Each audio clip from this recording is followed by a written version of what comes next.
Ayan po. Ang laki. Dalawa oh. Lalaki mga kanayon.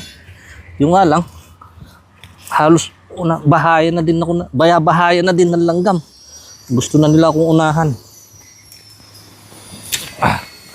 Ayan po. Ang laki. Sabi nila, ang kamote kapag lagi nga daw natatalbusan, hindi yan magkakalaman. Ay, yan, dami kasi langgam oh. Kaya ito ho kasi tinanim ko to para sa purpose nga na pang talbos lang. Dahil wala nga po nito sa palengke, hindi nila kilala ang talbos ng kamote. Pero pag bukal ko po kaninang umaga, umuumbok na yung kanyang ibabaw.